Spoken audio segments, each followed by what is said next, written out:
रानी की कृपा से आज मैं आपको सुना रही हूँ एक अद्भुत कथा। ये कथा है कैसे हमारे गोपेश्वर भगवान महादेव वृंदावन में विराजमान हुए और क्यों हमें इतना ज़्यादा उनके दर्शन करने चाहिए जिससे हमारे श्री कृष्ण हमसे रीच जाए, हमें दर्शन दे। चलिए कथा ग्रहण करते हैं।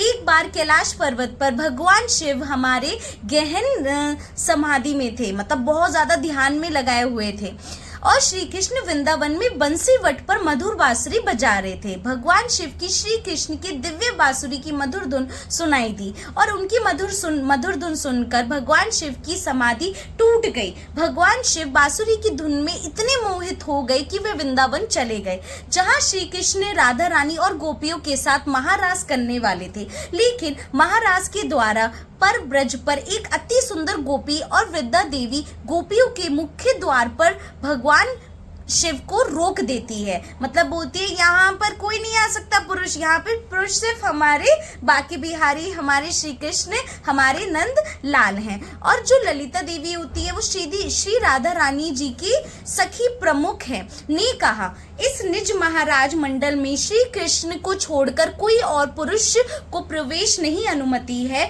महाराज करने के लिए मुख्य कारण राजेश्वरी श्री कृष्ण राधा रानी द्वारा अपनी सखियों को रास देना है, इसलिए बिना श्री राधा रानी की कृपा के ये संभव ही नहीं है। ऐसा ललिता देवी ने शिव को उपदेश दिया। दूसरा विकल्प ही नहीं था तो भगवान शिव महाराज में प्रवेश के द्वारा बैठ गए और राजेश्वरी श्री राधा रानी के नित्य रूप में ध्यान किया एवं चिंतन किया। और श्री राधा रानी को इस बार में पता चला कि दयालु जगत माता श्री राधा रानी ने गुप्त रूप से ललिता देवी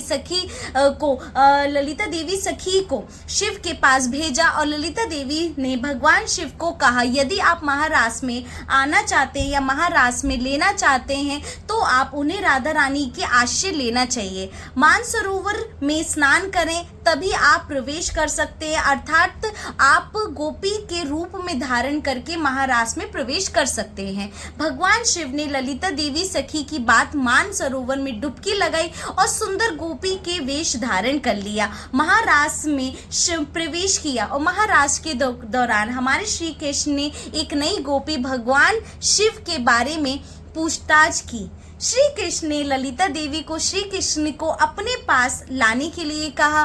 भगवान श्री कृष्ण ने भगवान शिव को शिवानी गोपी शिव द्वारा धारण के रूप में देखा। श्री कृष्ण पहले तो शंकर को देखकर हंसी और उन्हें संबोधित करते हुए बोली, हे गोपेश्वर, मैं आपकी गोपी रूप में देखकर आपको बहुत प्रसन्न हुई, क्योंकि आपने पहले ही भाग लिया है और आपने अपनी इच्छा को पूरा कर ही लिया है। अब मैं आपका राज द्वारपाल महाराज के द्वारपाल के पद पर की पेशकश करता हूँ। मैं आपको आशीष भी देता हूँ कि आप आज सभी गोपियों के सम्मान आपको देंगे और गोपी भाव पाने के लिए आपको आशीर्वाद लेंगी। आज भी हम कह सकते हैं गोपेश्वर महादेव भक्तों का एक वरदान है कि साधक व्रज में सर्वोच्च रस प्राप्त कर सके। तभी से गोपेश्वर महादेव के रूप में भगवान शिव बंसीवट के निकट यमुना नदी के तट पर निकुंज में रहते हैं। गोपेश्वर महादेव व्रज के 4 मुख्य मंदिर में से हैं। गोपेश्वर महादेव सभी भक्तों को वरदान देते हैं ताकि भक्त गोपी के भाव को प्राप्त कर सके। स्थान भगवान शिव की वरदान को गोपेश्वर महादेव के रूप में पूजा की जाती है। यह मंदिर वृंदावन में बंसीवट के यमुना नदी के किनारे स्थित है। जय श्री राधे, श्री हरिवंश।